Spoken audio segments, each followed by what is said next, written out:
Qual tamanha a sua grandeza, Senhor. E nós, Pai, não podemos medir o tamanho do teu poder nas tuas mãos. Nós sabemos que nada para ti é ajudar.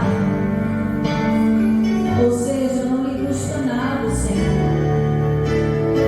O Senhor tem o controle de todas as coisas.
pelo contrário, devemos erguer a nossa face aos céus. Elevo os meus olhos para os montes, e de lá virá o meu socorro. Porque o meu socorro vem do Senhor que fez os céus e a terra. Ele não deixará vacilar. Os nossos olhos estão postos em Ti, Senhor. Pois a Tua palavra tem uma direção para nós. Assim nós oramos convictos.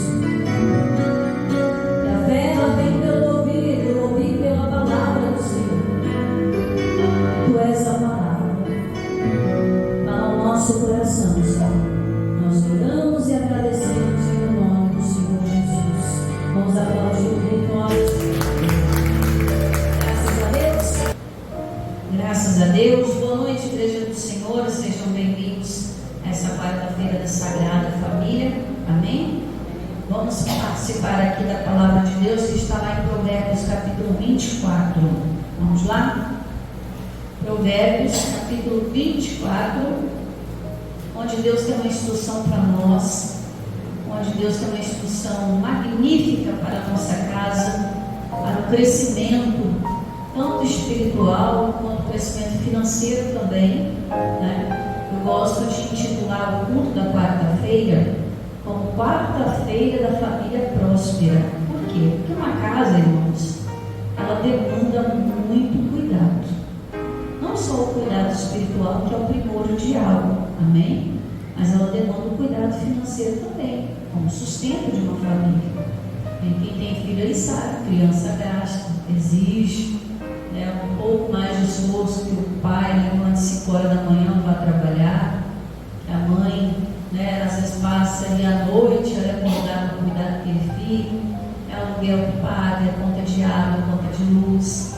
Eu até brinquei, acho que no domingo, você compra um carro, você tem que pagar o IPVA, né? Você compra uma casa, você tem que pagar o quê? IPTU. Não tem como correr. Mas Deus nos dá suporte para essas coisas, amém, irmãos? A Bíblia diz que Ele dá o socorro, porque Ele é um socorro presente na hora da angústia. Eu tenho orado isso a Deus, né? Eu sempre falo, Senhor, para mim pode ser impossível. Qualquer coisa eu coloco diante dos meus olhos que eu não tenha ainda. Mas para o Senhor não há nada impossível. Eu começo a recitar a palavra, mas crendo. Não basta a gente decorar versículo, né? Tem gente que decora versículo. Não, você tem que ter o versículo guardado no coração. É a palavra viva. É você lembrar daquela palavra, se apegar a ela, como se fosse aquela porta que não te deixasse cair no precipício. Você se segura nela. Eu sempre falo, Senhor, a tua palavra diz que o Senhor supriria nossa necessidade. Eu sempre falo, Senhor, a tua palavra diz que o Senhor ama a prosperidade do justo. A tua palavra diz que o Senhor deu para nós como dom. Você sabe o que é um dom? Um dom é um presente. É um presente que só pode vir da onde? Dos céus. Então a Bíblia diz que prosperidade é dom de Deus. Somente Deus pode dar essa prosperidade para a gente. Amém? Então sempre ora a Deus naquilo que está conforme a palavra dele. Ele diz que ele vela sobre a palavra dele para cumprir na nossa vida. E aqui em Provérbios capítulo 24, né? E aqui a palavra de Deus ela mostra isso. Que uma casa, ela precisa de ser suprida não só espiritualmente, mas financeiramente também. E diz assim, ó, versículo 1 em diante: não tenhas inveja dos homens malignos, e nem deseje estar com eles, porque o seu coração medita a rapina, e os seus lábios falam maliciosamente. Aqui está falando que muitas vezes, irmão, nós colocamos o olho naquilo que Deus não reservou para nós, né? E às vezes a gente toma até como se fosse injustiça, né? Às vezes você olha uma pessoa que não serve a Deus e vê ela morando numa casona, dirigindo um carrão, né? Eu até ouvi uma vez um certo pastor que estava dentro do ônibus, um ônibus super lotado, acho que minha mãe vai lembrar disso. O pastor estava com um ônibus super lotado, aí parou o carro do lado do ônibus, com aquele som tocando, bum, bum, né? Aí o pastor falou assim: ah, Jesus, dá esse carro para mim, porque eu vou fazer melhor uso. A intenção do pastor foi até boa, realmente. Se aquele carro estivesse na mão do pastor, ele ia fazer o melhor uso, mas não aquele carro propriamente. Por quê? Talvez aquele carro foi fruto de roubo, foi fruto de coisas ruins. Então a gente não deve almejar nada de ninguém. Nós temos que ser donos das nossas próprias conquistas, né? Deus não precisa, né, pegar lá do inimigo e dar para você. Não, Ele te dá a condição de você conquistar aquilo que é seu. E a gente tem que se acomodar às coisas mais humildes, irmão. Não é para viver na pobreza, na rapina. Não, para ficar, ai Senhor, fulano é macumbeiro, mas tem uma casa boa, eu sou servo de Deus, moro num barraco. Não é para você agir dessa forma. É para você entrar na palavra de Deus e exigir os seus direitos. Senhor, a palavra diz que se eu quiser, se eu ouvir, eu vou comer o melhor dessa terra. Então, meu Deus, eu não aceito comer o pior. Eu não aceito viver da rapina. Eu não aceito viver, né, ou com os meus olhos, às vezes, ostentando aquilo que é dos outros. Não, eu tenho que ter as minhas próprias conquistas, né? Agora, pega um carro desse, te dá na sua mão, quanto você pode falar que isso foi uma conquista? Você não trabalhou por aquilo. Não tem o seu suor, não tem o seu amor, não tem o seu sonho ali. Então aqui o pregador está dizendo: não tenha inveja desses homens malignos. O maligno, né, é aquela pessoa que não serve a Deus. Ela serve a outros deuses. Ela serve a própria vaidade, seus próprios desejos, seus próprios vícios, seus próprios consumos.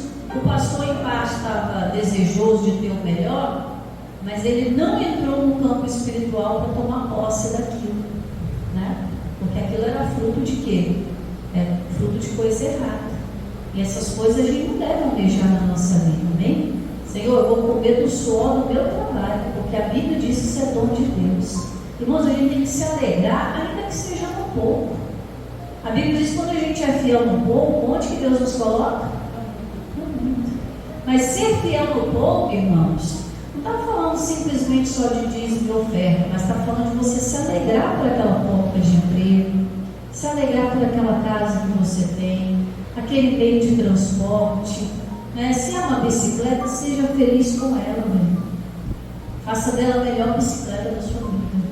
Se é uma moto, se é um carro, trate como se fosse o bem mais precioso que você tivesse na mão. Se você cuida bem, eu vou chegar na parte da família, calma aí. Se você cuida bem dessas coisas, Deus vai ter prazer de te dar até maiores. E você é fiel, amor. Você não deixa aquilo subir a cabeça. Você não faz aquilo um Deus na sua vida. Pelo contrário, você é agradecido a Deus. A mesma coisa é dentro da nossa casa com relação à nossa família. Às vezes você olha aparentemente, não só nos bens, mas você olha uma família assim, a família toda reunida e nem crentes são, né? Mas vai saber o que impera dentro daquela casa. Porque o diabo sabe promover a união quando ele quer, irmãos. Ele prender uma família inteira num jugo, né? Ele coloca aparentemente que a família inteira ali é feliz, mas às vezes não é. A gente tem um caso recente agora, que saiu na internet, de um comediante muito famoso, né? Veio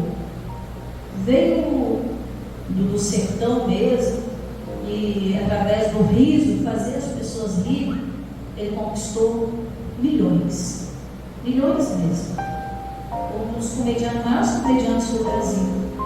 Mas ele estava dando uma entrevista e falando: eu daria todo o dinheiro que eu conquistei para não ter a fama que eu tenho. O meu sorriso esconde uma dor, preso na depressão. Olha que coisa triste. Que vale ter tudo? Ele tem não sei quantos carros, não sei quantas casas, propriedades imóveis, dinheiro aplicado, mas isso não traz a felicidade real que só Jesus pode proporcionar. Talvez você fale: pastor, minha família é pequena, mas é a sua família. É ali que você tem que trabalhar. Irmãos, nenhuma terra ela é fácil. Nenhuma terra nasce pronta. Se você quer ali um grande pomar, você tem que cuidar da terra. E às vezes a terra é brava. Às vezes a terra é seca. Às vezes a terra ela é tinhosa. Ela não quer dar nada. Você planta, joga adubo, gasta dinheiro, faz tudo que está na sua mão para fazer. Quando você espera o resultado da terra, a terra seca tudinho. Não te dá um resultado. Mas se você desistir da terra, ela não vai dar um retorno.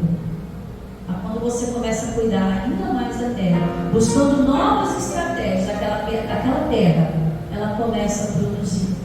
E quando ela começa a produzir, ela vai trazendo para você o retorno: felicidade, salvação, alegria em Cristo. Amém? Tudo que a sua terra, por isso que Deus ele falou para Josué: Josué, levanta de onde você está, enxuga essas lágrimas, levanta a sua cabeça, e aonde você pisar a planta do seu pé, eu vou te dar. Irmãos, aonde nós colocamos a nossa planta do pé, espiritualmente falando, a terra é a promessa de Deus, é a palavra de Deus. Amém? Aquilo ali passa a ser nosso. Eu tenho conhecimento da palavra, aquilo ali passa a ser meu. Amém? Então, toda vez que a Bíblia se abrir para você, que Jesus se abrir para você e te falar algo ao coração, é que Jesus quer que você viva daquilo. Ele está te dando uma orientação que às vezes pode estar te atrapalhando a viver o melhor. E aqui está muito dos casos que às vezes o cristão está tendo inveja do ímpio. A Bíblia diz lá no Salmo, se não me engano, número 79, não recordo aqui exatamente qual salmo que é, mas a Bíblia diz que Asaf era um dos maiores instrumentistas do rei Davi, e ele quase escorregou, ele quase se perdeu na vida porque ele teve inveja do ímpio. E ele falou para Deus: Senhor, parece uma coisa impossível, eu estou aqui na tua casa, estou te servindo, aí o ímpio que não te serve está lá, aparentemente está bem. E Deus falou: mas qual o final deles? Sem salvação, sem alegria. E às vezes nós estamos nos apegando a coisas terrenas, materiais. Não, o que vem depois, meu irmão, para nós é lucro. Amém? Diga isso para o seu irmão: o que vem depois é lucro. Mas depois de quê? Depois de Jesus. Buscar primeiro o reino de Deus, a sua justiça, e as demais coisas vos serão acrescentadas. Vamos continuar aí o versículo 3. Aqui ele começa a dar conselhos para nós, irmãos. Olha aqui, ó. Com a sabedoria se edifica o quê? A casa.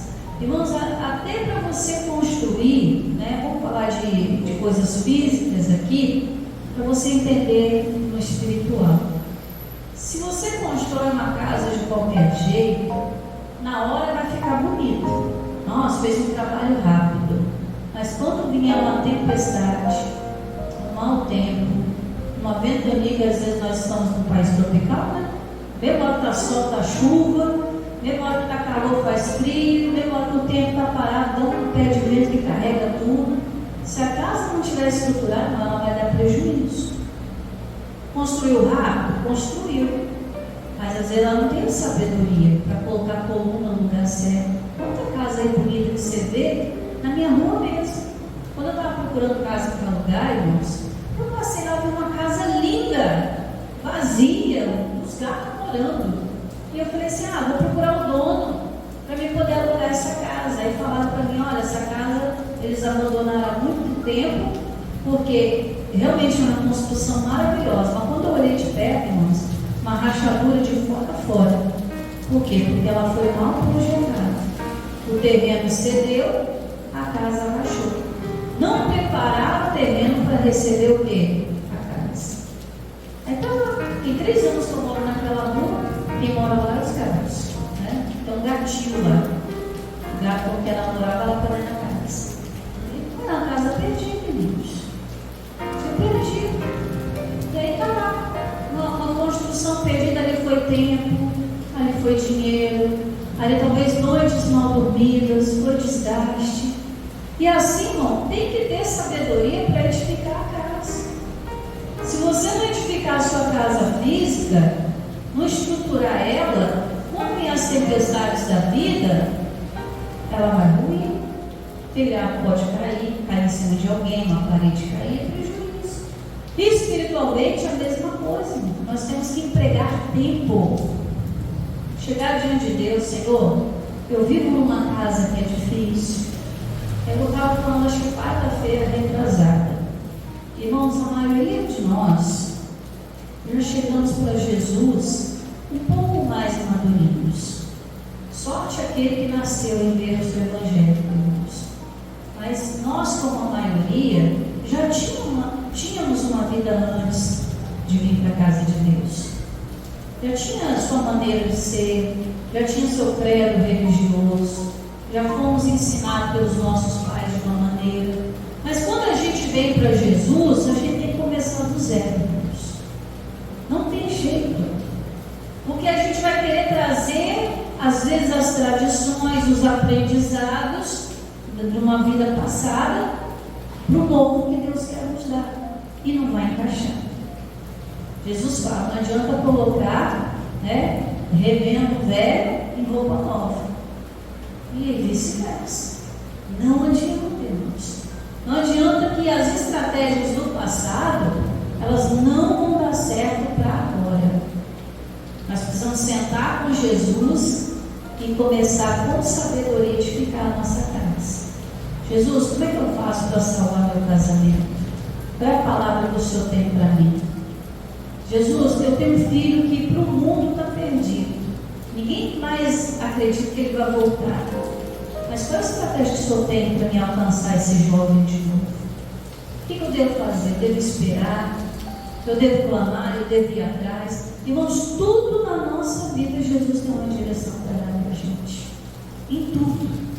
A área física, financeira, sentimental, todas. Jesus está no manual de vida e está dizendo, com sabedoria se edifica a casa. O que isso quer dizer? Que com sabedoria a casa cresce. A família aumenta. E diz mais, e com a inteligência ela o quê? Se firma. Duas coisas têm que andar juntas: sabedoria e inteligência. Porque se a pessoa não for inteligente, mas ela põe tudo a perder que conquistou. Quantas pessoas aí ganharam mundos e mundos de dinheiro, perderam tudo porque não foi inteligente? E quantas vezes a pessoa que era casada, deu um mau passo por burrice, aí põe uma consciência, poxa, perdi uma família por falta de inteligência. Perdi o filho por causa de falta de inteligência. Então as duas coisas têm que andar junto. Sabedoria para crescer, inteligência para firmar. Porque manter uma casa de pé no tempo que a gente vive hoje, irmãos, não é para qualquer um. Manter a sua casa na presença de Deus nos dias de hoje, a gente vê que está tudo assim, ó, a lavandura, né? Cada um dono do seu próprio nariz, da sua própria vontade, ninguém respeita mais ninguém, ninguém lembra de mais ninguém. Manter uma casa, manter uma família nesses dias, ou até mesmo construir uma, é para gente inteligente. Amém? Porque não adianta, irmãos. Sem sabedoria não cresce, sem inteligência não se firma. 4. E pelo conhecimento, a pessoa tem que conhecer direitos, irmãos. Ela tem que conhecer promessas, ela tem que conhecer Jesus, amém? E pelo conhecimento, versículo 4, se encherão as câmaras. O que são câmaras na Bíblia? São quartos, são depósitos, dispensa, celeiros. Amém? As casas de antigamente tinham dispensa, lembra de guardar os alimentos? A maioria ainda tem, né? As casas mais antigas ainda tem, as novas não tem mais essas coisas não. Mas a maioria das casas, principalmente de interior, ainda tem a dispensa, que é tudo para guardar alimento, né? Mas aqui está dizendo que pelo conhecimento se encherão as câmaras. Ou seja, não vai ter quarto vazio na sua casa. O que isso quer dizer? O casamento vai se firmar, o filho vai se firmar. Amém? Está representando a família. E também na área financeira, irmãos. Vai ter alimento para a sua família. Que hoje o medo do ser humano é passar fome, irmãos. É ter que pedir alimento no sinal, na porta dos outros. Esse é o maior medo do ser humano. Mas Deus está prometendo aqui, se você tiver sabedoria, sua casa vai crescer. Se você tiver inteligência, nada vai abalar ela, vai estar firmada. Se você tiver conhecimento, todas as câmaras se encherão de quê? De todas as substâncias, o quê? Preciosas e delicadas. Precioso, meu irmão, é que vale muito. O que se toma por precioso? Né? Aquilo que tem bastante vale muito. Então aqui está falando da área financeira também. Porque a gente não tem que trabalhar só pelo pão que perece, irmãos. Você tem direito também de se alegrar com o bem do seu trabalho. Ninguém aqui, desculpa a expressão, tá? Ninguém aqui é burro de carne. Você tem direito de usufruir de tudo que você trabalhou para ter. Amém? Você tem direito a passear. Você tem direito de comer bem. Você tem direito de se vestir bem. Você tem direito de fazer uma viagem. Você tem direito de construir. Você tem direito de reformar, de comprar. Você tem direito de tudo, desde que seja do suor do seu trabalho, com honestidade, com alegria e humildade.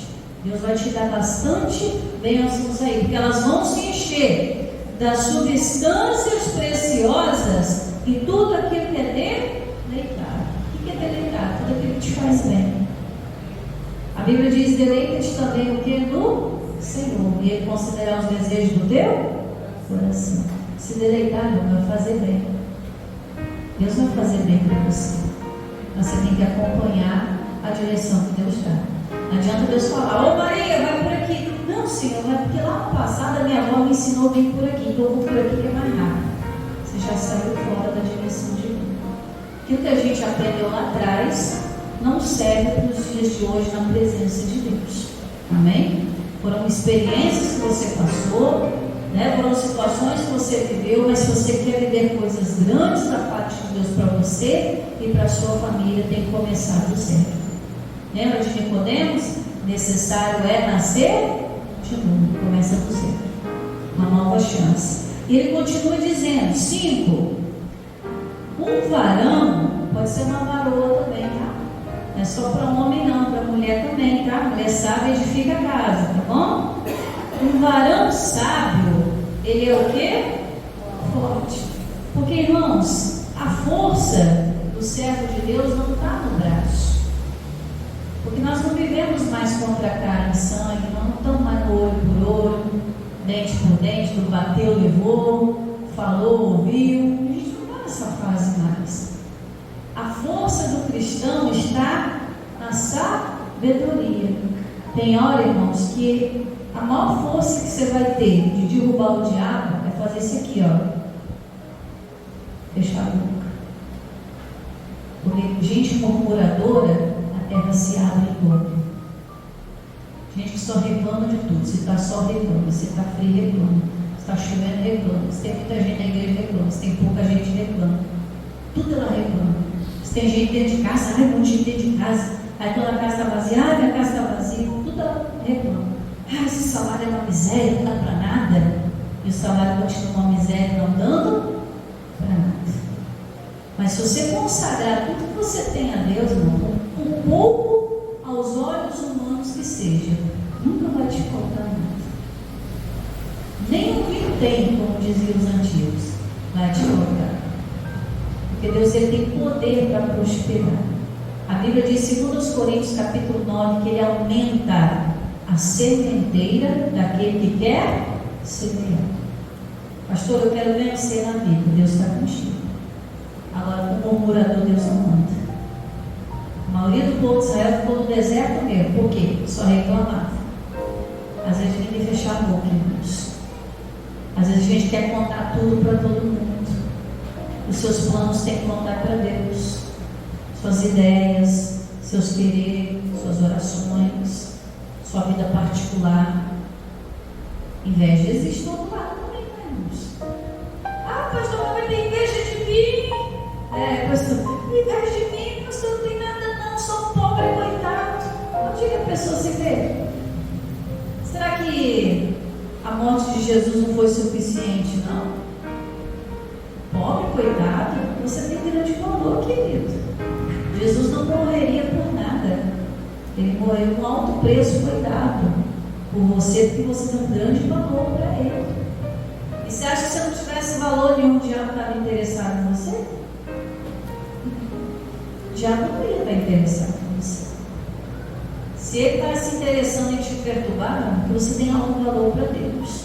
Ele quer que você se perca. Ao contrário, ele quer que você se arraste. Você vive na vergonha, mendigando, fazendo tudo que é contrário à palavra de Deus.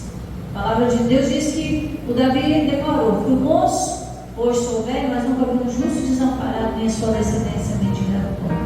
O diabo quer ao contrário. É que você esteja desamparado, mendigando pão na porta dos outros, sua família pedindo pão na porta dos outros. É isso que o diabo quer, irmão. Mas ele está dizendo aqui, ó, o varão sábio é forte. E o varão de conhecimento consolida o quê? A força. Ninguém tira dele. Porque a força não está no braço. E o braço um dia envelhece. Amém? Um dia levantávamos 15 quilos tranquilo. Hoje é com mais dificuldade. Né? O braço envelhece. Mas ele está falando de força aqui o quê? Espiritual. Irmãos, qual é o conhecimento que a gente tem que ter? Conhecimento da palavra de Deus. O que Deus quer para nós? O que Ele tem para nós? Aonde é que o Senhor quer que a gente chegue? Aonde é que o Senhor quer que a nossa família esteja? São perguntas que constantemente você tem que fazer. Deus, estou aqui com meus 50, 60, 70. O que o Senhor quer de mim ainda? Deus vai te falar o que Ele quer. Ele tem muita obra para fazer através de você. E a obra maior que Ele está fazendo é dentro da sua família. Porque se você desistir da sua casa, ninguém vai lutar por Ele. Se você desistir, ninguém vai lutar por você. Por isso que você está de pé hoje. Eu estava até lendo na Bíblia, hoje de manhã, estava meditando, e Deus falou: aquele que está em pé, se cuida para não cair. Mas não está falando relacionado só ao pecado, mas está falando de ser forte. Porque, irmãos, presta atenção, o medo ele é o quê? É um espírito. Você sabia disso? O medo é um espírito. A Bíblia diz que Deus não nos deu um espírito de medo. Ah, pastor, eu tenho medo disso, eu tenho medo daquilo. É um espírito que o diabo está botando em cima de você. E se você ficar confessando que tem medo, o Espírito vai tomar lugar na sua vida. Mas quando você começa a confessar sobre todas as coisas, Jesus já me fez vencer. Já venci a doença, já venci esse vício na família, já venci esse problema no coração, já venci essa mágoa, já venci esse medo. Irmãos, a sua vida começa a andar para frente. Suas câmaras começam a se encher. O celeiro do coração, que é o maior celeiro que a gente tem que se preocupar, vai se encher de coisas boas da palavra de Deus. Você nunca vai ficar desamparado, você nunca vai se sentir sozinho. E aqui ele diz aqui, versículo 10 para a gente encerrar. Olha como é que diz a tradução da Bíblia, irmãos. Se te mostrares o quê? Pode falar. Frouxo. Olha só como é que ele está falando. Se te mostrares frouxo, o que é uma pessoa frouxa? Covarde. Pessoa que desiste. Olha o que ele está falando. Se você se mostrar medroso, frouxo, covarde, no dia de quê? Da angústia. O dia da angústia chega para todo mundo, irmãos. Preto, branco, amarelo, azul, gordo, magro, crente, não crente, a angústia chega. O que nos faz sair dela? É a força que vem de Deus. Amém? É a força que você mostra que você tem, que vem da palavra de Deus. Se te mostrares frouxo no dia da sua angústia, o que vai acontecer com a tua força? Pequenininha. Mas se no dia da angústia você se levantar, o meu Deus me fez forte, sua força vai aumentar. Você acha que o Davi, quando encarou o gigante, ele ficou com medo? Ele era um menino, não tinha nem 17 anos de idade direito ainda, diz a Bíblia. O exército, irmãos, o exército de Israel, que treinava todos os dias, o exército de Israel que tinha os homens mais fortes daquela época. O exército de Israel, quando eu falo exército, não estou falando de meia dúzia de homens, não, estou falando de milhares, tá?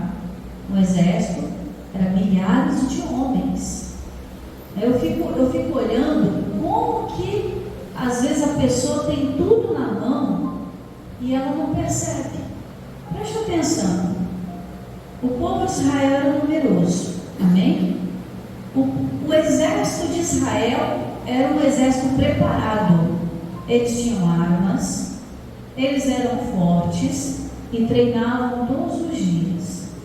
E diz a Bíblia que o homem mais alto de Israel naquela época, que mais chegava perto do gigante, era o rei Saul. Então preste atenção, se o povo se juntasse junto com o exército e junto com o rei, você acha que não dariam conta do gigante? Claro que daria, irmãos. Claro que daria, porque o gigante era um só. E o povo de Israel era muito, o exército era muito, o rei era grande. Mas o que aconteceu? O espírito do medo deu sobre eles e eles se esconderam. Aí o gigante ficava lá caçoando, mandando indireta, né? Se tivesse Facebook na época, né? O gigante ia mandar indireta para o povo de Israel.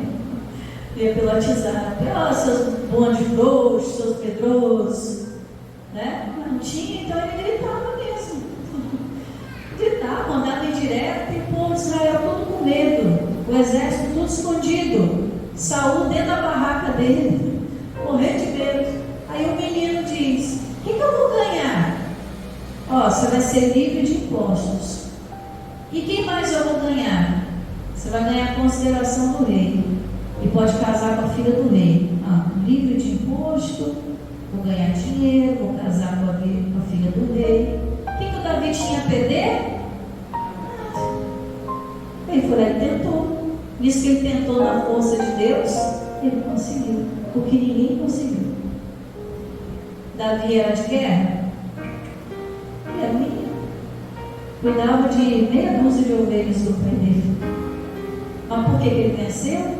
Porque ele tomou o Espírito de Deus. O Espírito de Deus é força, é sabedoria, é conhecimento.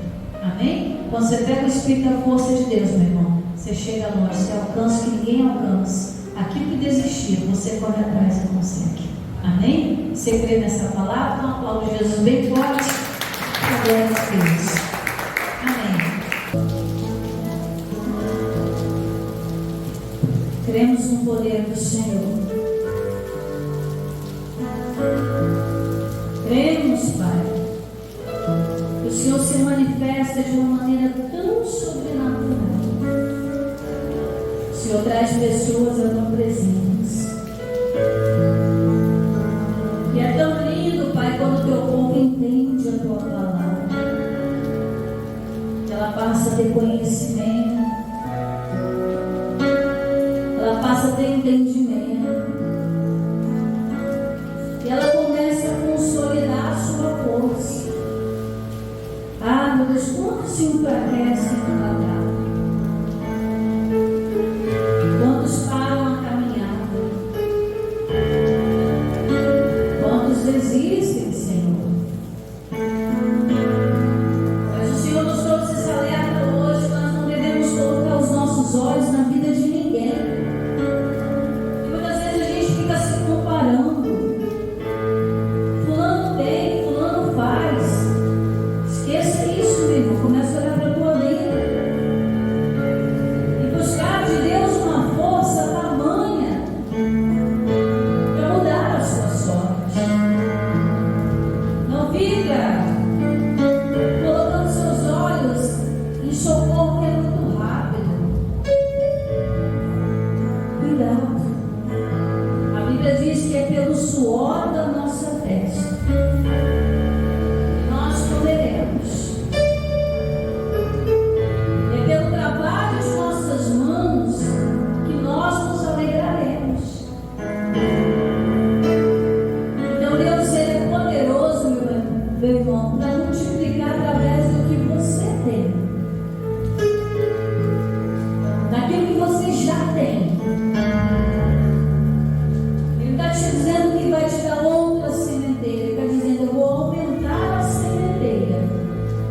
aquele que já está semeando.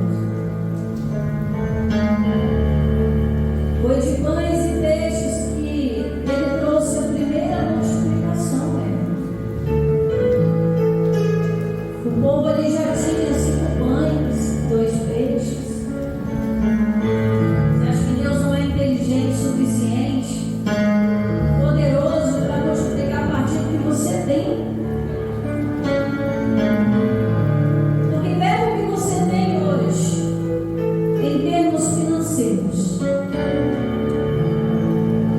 e comece a eliminar só no seu pensamento agora. Comece a eliminar o que te faz gastar demais.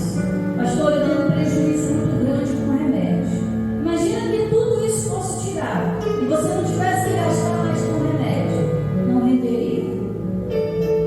Pastor, na minha casa é muito vício, muitos problemas. Imagina aquilo ali sendo tirado. Já não cresceria? Deus abrindo portas aonde não tem, já não multiplicaria? Você já tem o pão, velho. Você já tem o peixe. Só o que está faltando é colocar algumas coisinhas no lugar.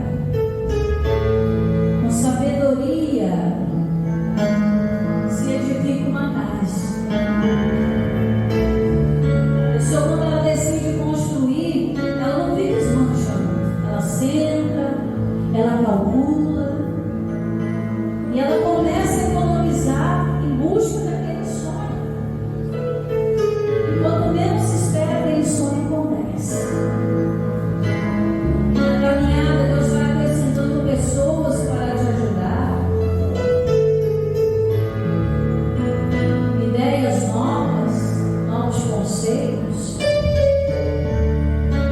a pessoa vai mudando de vida, vai empreendendo. O que está te consumindo financeiramente hoje? Pede estratégia ao Senhor. Com conhecimento a casa se firma, meu irmão. A maioria das brigas nos lares é por causa de dinheiro, infelizmente. A maioria das pessoas se tornam tão avarentas.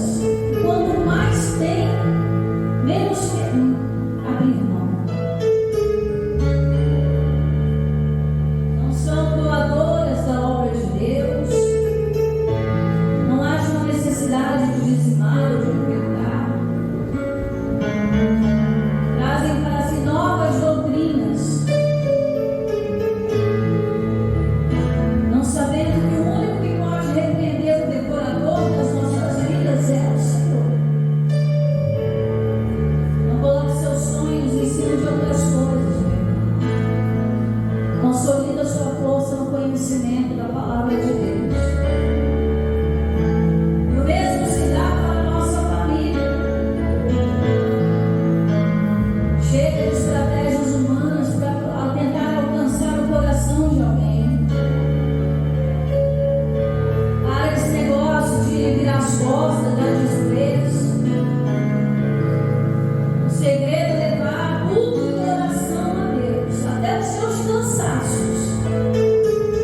Porque ele diz: vinde a mim, todos vós que estáis cansados e sobrecarregados, que eu tenho alívio para te dar.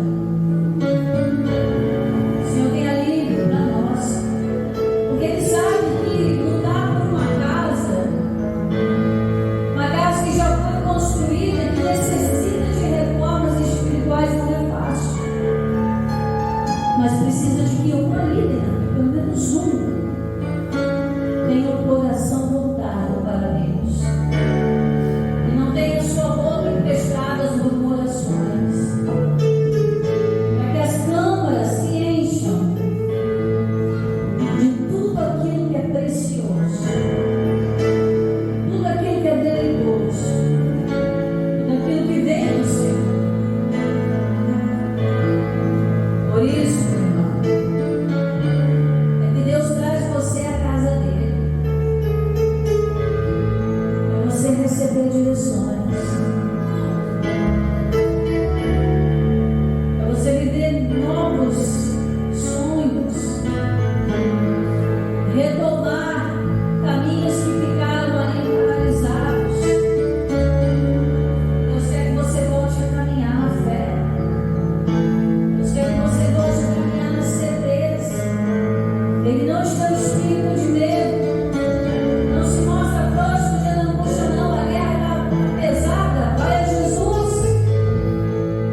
Ele vier ao